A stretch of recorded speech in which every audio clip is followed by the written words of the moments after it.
Welcome to the Weather Centre, everyone, for your midweek weather update. A series of weak cold fronts will be affecting the west coast today, bringing onshore flow to the area, and that's going to result in cloudy skies and cool conditions, as well as a good chance of rainfall across the region. Over the eastern interior, as the day warms up, it's going to become partly cloudy, and along with that, thundershowers will be popping up across much of the area. A low pressure system over the central parts in combination with the approaching cold fronts are going to result in gusty conditions for the Eastern Cape interior this afternoon. Now, the South African Weather Service has issued a watch for today for the likelihood of severe thunderstorms for many parts of the Highveld, including Gauteng and the Northern Free State. Some thunderstorms in this area may result in large hail and damaging winds.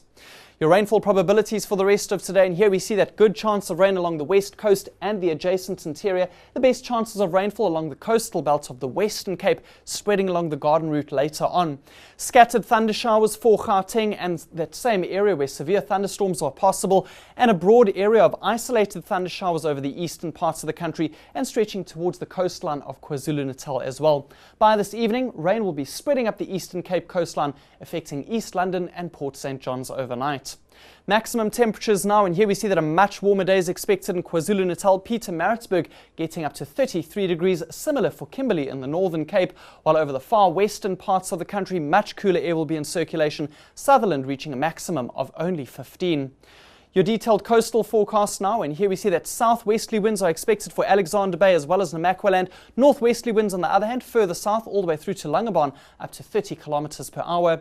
And fresh winds will be affecting parts of the Cape Peninsula and extending all the way through to Cape Agulhas today. Westerly to northwesterly winds over this area, and swells remaining unchanged with an average open ocean height of around 2 meters. Southwesterly winds are going to be fresh at times for Port Elizabeth and Jeffreys Bay, not quite as bad for Plettenberg Bay and Mossel Bay today. Swells expected to reach about 2.5 meters across this area. And finally, for the east coast of the country, northeasterly winds dominate once again for Durban and Richards Bay, averaging at 35 kilometers per hour, and southwesterly winds are going to be pushing up from East London through to the Wild Coast during the course of the afternoon. News that moves. eNCA.com.